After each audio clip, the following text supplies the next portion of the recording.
Hello friends, कैसे हैं आप सब। Welcome to pharmacy classes by Aarti ma'am. तो आज हम करा रहे हैं सेक्शन सी के अंदर AKTU में 2020-21 में जो सेक्शन सी के अंदर जी क्वेश्चन आया था मेडिसिनल केमिस्ट्री में, उसको सॉल्व। इससे पहले के 19-20 वाला पेपर ऑलरेडी आ चुका है, आप चैनल पे जाके देख सकते हैं। इससे पहले के इसके भी सारे के सारे क्वेश्चंस ऑलरेडी सॉल्व हो चुके हैं, आप वो भी जाके देख सकते हैं। ठीक है, आज हम करेंगे सेक्शन सी का जो जी क्वेश्चन आया था। तो जी क्वेश्चन आया था discuss in detail about insulin and it's preparation. ठीक है, इंसुलिन के बारे में लिखना है पहले थोड़ा सा, फिर इंसुलिन की कौन कौन सी प्रिपरेशन है उनके बारे में लिखना है। इसके अलावा हमें मैकेनिज्म ऑफ एक्शन और यूजेस और सिंथेसिस, ये तीन चीज लिखनी है टॉल ब्यूटामाइड के। ठीक है, तो सबसे पहले यहाँ पे इंसुलिन के बारे में दिया गया है, तो सबसे पहले हम इंसुलिन के बारे में ही बात करेंगे।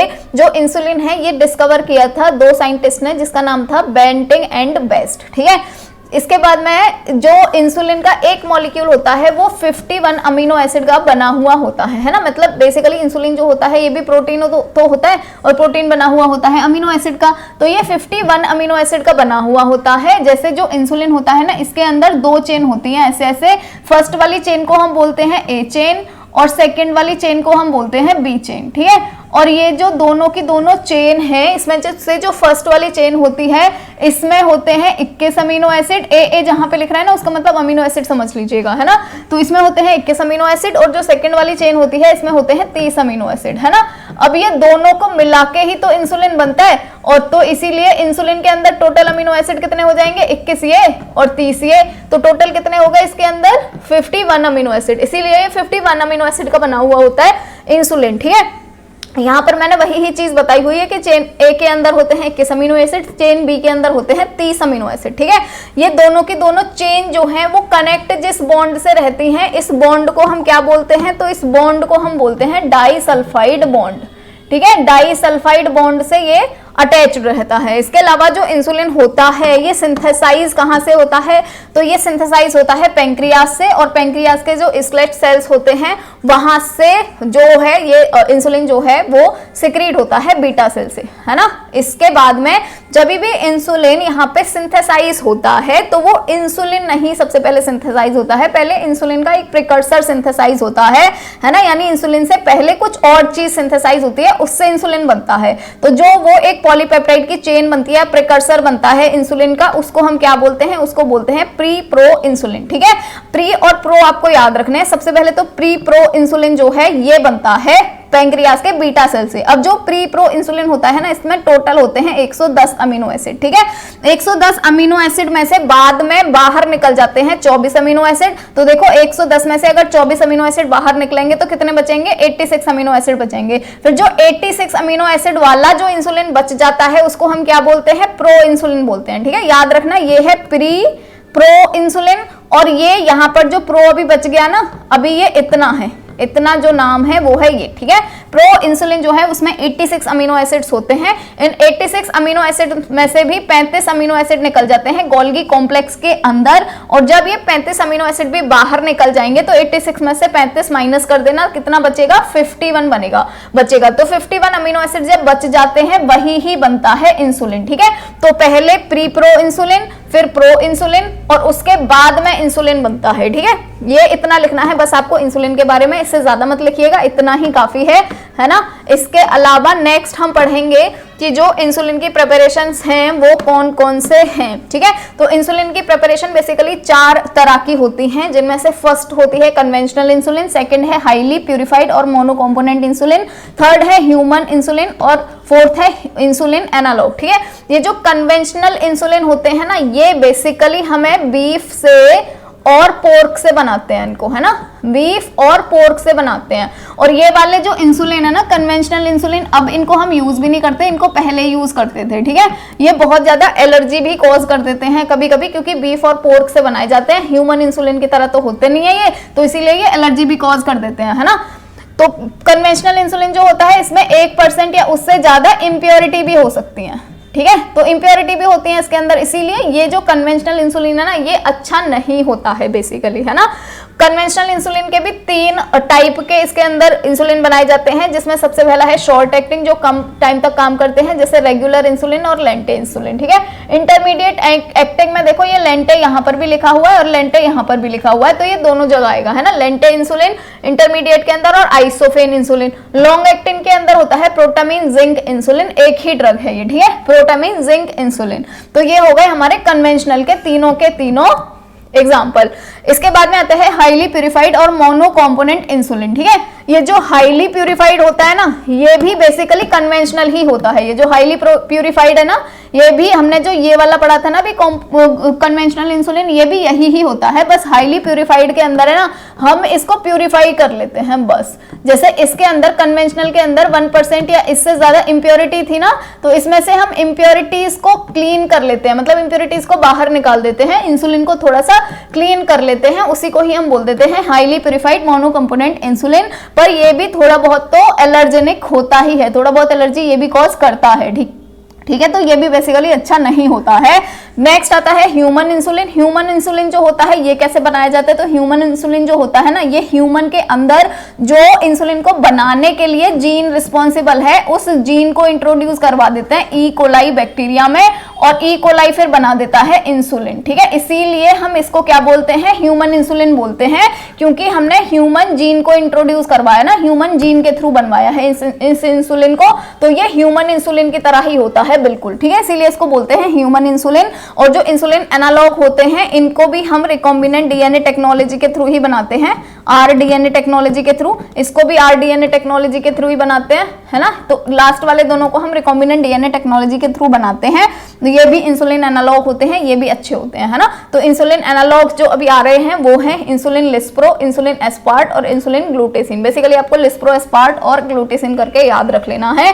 तो ये थे इंसुलिन का प्रिपरेशन। अब इसके बारे में ना थोड़ा सा ना हम पढ़ और लेते हैं, वैसे तो मैंने आपको ऑलरेडी वहीं पर ही समझा दिया है, पर एक बार और यहाँ पर देख लेते हैं। जो कन्वेंशनल इंसुलिन होते हैं, जैसे मैंने बताया था, इनमें इंप्योरिटी होती है, 1% या उससे ज्यादा इनके अंदर इंप्योरिटीज होती हैं, ठीक है, इसीलिए ये एंटीजेनिक भी होते हैं, यानी एलर्जी भी कॉज कर देते हैं। ये जो होते हैं ये 2 तरह के होते हैं, बीफ से बनाया जाता है, उसको बीफ की पैंक्रियास से बनाया जाता है, उसको बोविन इंसुलिन बोलते हैं, और जो पोर्क की पैंक्रियास से बनाया जाता है उसको पोर्सिन बोलते हैं। देखो याद करना बहुत ईजी है, बीफ बी से स्टार्ट हो रहा है, बोविन भी बी से स्टार्ट हो रहा है, पोर्क पी से स्टार्ट हो रहा है, पोर्सिन भी पी से स्टार्ट हो रहा है ना, तो याद करना इजी है, बीफ से बोविन और पोर्क से पोर्सिन इंसुलिन बन जाएगा। नेक्स्ट जो है वो है हाईली प्यूरिफाइड और मोनोकॉम्पोनेंट इंसुलिन, तो ये भी बेसिकली यही ही होता है कन्वेंशनल, बस इसकी ये जो 1% इंप्योरिटी है ना, इस इंप्योरिटी को हम प्यूरिफाई कर लेते हैं, तो ये प्यूरिफाई करे जाते हैं कन्वेंशनल प्रिपरेशन से, है ना। ये जो यहाँ पर है कन्वेंशनल इंसुलिन, उसमें से ही ये इनको प्यूरिफाई कर लेते हैं और डिक्रीज कर देते हैं इम्यूनोजेनिसिटी, है ना, यानी एलर्जी जो है वो हो जाती है यहाँ पर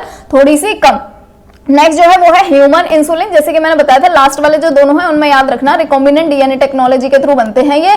तो जो ह्यूमन इंसुलिन है वो बनाया जाता है रिकॉम्बिनेंट डीएनए टेक्नोलॉजी से। इसको ऐसे भी लिख सकते हैं स्मॉल आर डीएनए, इसको भी रिकॉम्बिनेंट डीएनए टेक्नोलॉजी बोलेंगे, है ना। तो आप इसको ऐसे भी लिख सकते हैं सीधा, अगर रिकॉम्बिनेंट ना लिखना चाहें तो पूरा। तो रिकॉम्बिनेंट डीएनए टेक्नोलॉजी के थ्रू बनाए जाते हैं ई कोलाई बैक्टीरिया के अंदर। ये जो है ये यूज कहां पर होते हैं, जो ह्यूमन इंसुलिन होते हैं, तो देखो ये अच्छा इंसुलिन होता है जो ह्यूमन इंसुलिन होता है। तो अगर इंसुलिन के लिए किसी को रेजिस्टेंस हो गया, जो हमने ये ऊपर दोनों पढ़े थे, हाईली प्यूरिफाइड और कन्वेंशनल इंसुलिन पढ़े थे, अगर इनसे किसी को रेजिस्टेंस प्रोड्यूस हो गया है तो वहां पर हम इस ह्यूमन इंसुलिन को यूज कर सकते हैं, ये अच्छा है, इससे रेजिस्टेंस डेवलप नहीं होगा, ठीक है। और अगर कन्वेंशनल प्रिपरेशन से किसी को एलर्जी भी हो गई है तो वहां पर हम इसको यूज कर सकते हैं, क्योंकि ह्यूमन इंसुलिन के साथ तो एलर्जी होती ही नहीं है। फिर अगर प्रेगनेंसी है किसी को तो वहां पर हम ह्यूमन इंसुलिन ही यूज करते हैं, ऊपर वाले दोनों नहीं यूज करेंगे, क्योंकि जो बेबी है उसको थोड़ा बहुत प्रॉब्लम हो जाती है, ठीक है। नेक्स्ट है इंसुलिन एनालॉग। तो इंसुलिन एनालॉग जो है ये भी रिकॉम्बिनेंट डीएनए टेक्नोलॉजी से ही बनाए जाते हैं, ठीक है। इसके बाद में ये हो गए हमारे इंसुलिन के प्रिपरेशन, ठीक है। नेक्स्ट हम लिखेंगे अब मैकेनिज्म ऑफ एक्शन टॉल ब्यूटामाइड का, ठीक है। तो टॉल ब्यूटामाइड जो होता है बेसिकली, जैसे अगर हम यहाँ पर बना लें, ये है हमारी पैंक्रियाज की सेल, ठीक है। पैंक्रियाज के अंदर क्या भरा होगा, यहाँ पर ऐसे ये वो है वेसाइकल है, और इस वेसाइकल के अंदर ही भरा हुआ है ये वो इंसुलिन, ठीक है। तो ये हमारा भरा हुआ है इंसुलिन, तो इसको हमें बेसिकली बाहर निकालना है इस सेल के, है ना। अब ये बाहर कैसे निकलता है, तो देखिए यहाँ पर होते हैं पोटेशियम चैनल। अब ये पोटेशियम चैनल जो होते हैं ना, यही ही जाकर बाइंड हो जाता है टॉल ब्यूटामाइड, ठीक है। टॉल ब्यूटामाइड यहाँ पर जाकर हो गया बाइंड, और टोलब्यूटामाइड ने इस जो पोटेशियम आयन चैनल है इनको कर दिया इनहिबिट। जैसे ही पोटेशियम आयन चैनल इनहिबिट हो गए तो पोटेशियम जो है उसका जो ट्रांसपोर्ट है वो हो जाएगा बंद, पोटेशियम जाएगा ही नहीं अंदर, ठीक है। और जब पोटेशियम का ट्रांसपोर्ट बंद हो जाएगा तो हाइपरपोलराइजेशन हो जाएगा, और जब हाइपरपोलराइजेशन हो गया उसकी वजह से यहाँ पर होते हैं कैल्शियम चैनल, और ये कैल्शियम चैनल जो है ये हो जाएंगे फिर ओपन, ठीक है। कैल्शियम चैनल जैसे ही ओपन हो जाएंगे कैल्शियम आ जाएगा अंदर, और जैसे ही कैल्शियम आयन अंदर की तरफ आ गए तो कैल्शियम आयन के अंदर आने की वजह से ये जो यहाँ पर वेसाइकल है ये फ्यूज कर जाती है इस मेम्ब्रेन के साथ में, जो पैंक्रियाज की बीटा सेल की मेम्ब्रेन है, और पूरा का पूरा इंसुलिन कहाँ आ जाता है, बाहर आ जाता है ना। तो ये आ गया इंसुलिन बाहर, ये होता है इसका मैकेनिज्म ऑफ एक्शन। अब एक बार यहाँ पे जो मैंने लिखा है आप उसको और समझ लो, चाहो तो ये डायग्राम भी बना देना, चाहो तो मत बनाना, लिखना ज्यादा जरूरी है, ठीक है, यहाँ पर, क्योंकि डायग्राम जो होते हैं वो कॉलेज में बहुत ज्यादा नेसेसरी होते हैं। तो यहाँ पर टोलब्यूटामाइड जो है ये करता क्या है, ये बाइंड हो जाता है यहाँ पर एटीपी है ना, इसको कैप्स में बना लेना है ना, ऐसे लिख लेना। ये जो बाइंड हो जाता है एटीपी डिपेंडेंट पोटेशियम चैनल से, जो कि कहां पर होता है, पैंक्रियाज की बीटा सेल के ऊपर होता है ना। इसके बाद में जैसे ही ये बाइंड हो जाएगा तो ये बंद कर देगा पोटेशियम चैनल को, हमने यहाँ पर यही ही किया था, बाइंड कर दिया, बंद हो गया पोटेशियम चैनल। पोटेशियम चैनल बंद हो जाएगा, इसकी वजह से हो जाएगा हाइपरपोलराइजेशन, हाइपरपोलराइजेशन की वजह से ओपन हो जाएगा कैल्शियम चैनल। यहाँ पे कैल्शियम को ऐसे बड़ा बना लेना और दो ऐसे करके यहाँ पर वो बना लेना, प्लस वाले साइन बना लेना है ना। इसके बाद में जैसे ही कैल्शियम आयन चैनल ओपन हो जाएंगे तो कैल्शियम आ जाएगा अंदर, और कैल्शियम अंदर आएगा तो उसका कॉन्सेंट्रेशन हो जाएगा सेल के अंदर बाहर, ठीक है। पैंक्रियाज की जो बीटा सेल है उनके अंदर हो जाएगा ज्यादा कॉन्सेंट्रेशन इसका। जब ज्यादा कॉन्सेंट्रेशन हो जाएगा तो जो इंसुलिन का ग्रेन्यूल्स है ना, या इसकी जो वेसाइकल है वो फ्यूज हो जाएगी सेल मेम्ब्रेन के साथ, और जो इंसुलिन है उसको निकाल देगी बाहर, है ना। और जैसे हमने पहले बताया था कि इंसुलिन जो निकलता है यहाँ से वो इंसुलिन नहीं निकलता है, प्री प्रो इंसुलिन निकलता है। प्री प्रो इंसुलिन से प्रो इंसुलिन बनेगा, उससे इंसुलिन बनेगा, है ना। तो यहाँ पर ये जो निकला है ये क्या निकला है, प्री प्रो इंसुलिन निकला है, ठीक है। तो ये हो गया इसका मैकेनिज्म ऑफ एक्शन। अब नेक्स्ट हम बात करेंगे इसकी सिंथेसिस की।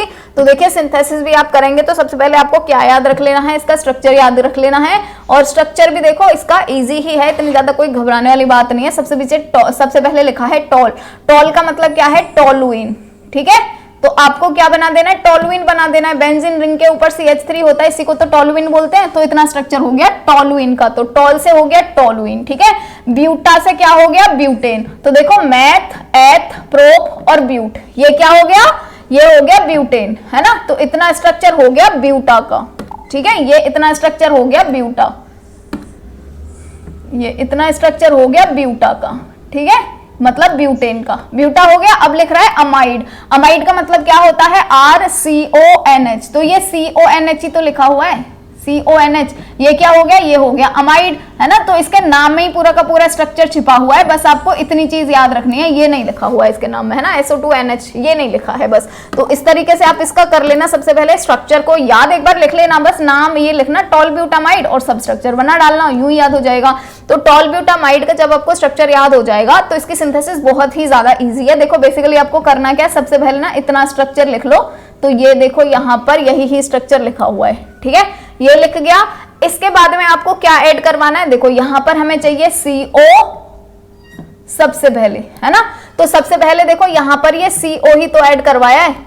अब आपको याद रखना है CO ऐड करवाना है, और एक साइड में लिख देना है Cl और एक साइड में लिखना है C2H5O, ठीक है। तो ये Cl जो है वो ये वाले एक हाइड्रोजन के साथ मिलकर ये वाला Cl बना लेगा HCl। तो HCl यहाँ से हो गया रिमूव, और यहाँ पर ये आके हो गया यहाँ पर पूरा का पूरा ऐड COOC2H5, है ना। अगर मैं यहाँ पर दिखाऊं कितना ऐड हुआ है तो देखिए, ये ग्रीन कलर से बना के लिखाती हूँ, हमारा जो ऐड हुआ है वो कितना हुआ है, इतना जो है ये हो गया है यहाँ पर आकर ऐड, ठीक है, COOC2H5 ये ऐड हो गया। अब देखो हमें बेसिकली हमारा कितना स्ट्रक्चर बन चुका है, इतना स्ट्रक्चर तो बन चुका है हमारा। अब हमें ये स्ट्रक्चर और बनाना है बस, ठीक है। तो ये वाला पूरा का पूरा स्ट्रक्चर यही है, देखो, है ना। बस इसको यहाँ पर ऐड कर दो, ये रहा NH, ये रहा एक CH2, CH2, CH2 और CH3, यही ही है यहाँ पर पूरा का पूरा स्ट्रक्चर। बस पूरा का पूरा यही ही उठा के रख दो यहाँ पर, और यहाँ पर ये जब ऐड करवाएंगे तो पूरा का पूरा ये ऐसे ही आके यहाँ पर ऐड हो जाएगा।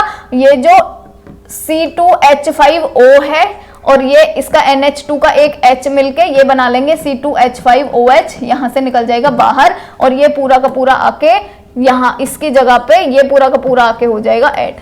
ठीक है, तो ये बन गया हमारा टॉल ब्यूटामाइड का सिंथेसिस। इजी है बहुत ज्यादा, कोई दिक्कत नहीं आएगी आपको, है ना। नेक्स्ट है यूजेस क्या होते हैं टॉल ब्यूटामाइड के। तो टॉल ब्यूटामाइड जो है ये बेसिकली एंटी डायबिटिक एजेंट है ना, एंटी डायबिटिक एजेंट है। और ये यूज भी होता है टाइप 2 डायबिटीज जो होती है ना, वहां पर हम इसको यूज करते हैं। ठीक है, तो बस इतना सा इसका यूज है। मतलब वैसे तो आपको ऐसे करके थोड़ा सा लिख देना है कि ये यूज होता है ट्रीट करने के लिए हाई ब्लड शुगर लेवल को, और जो किसकी वजह से हुआ होता है, डायबिटीज मेलाइटस की वजह से हुआ होता है। इसी को ही हम क्या बोलते हैं, type 2 diabetes mellitus type 2 diabetes बोलते हैं। तो टाइप 2 डायबिटीज में इसको यूज करते हैं। ठीक है, तो ये था आज का वीडियो। आई होप आपको पसंद आया होगा। अगर पसंद आया है तो लाइक जरूर करिएगा, चैनल को सब्सक्राइब जरूर करिएगा और अपने दोस्तों के साथ भी शेयर कर दीजिएगा। Lastly thank you. चलिए मिलते हैं नेक्स्ट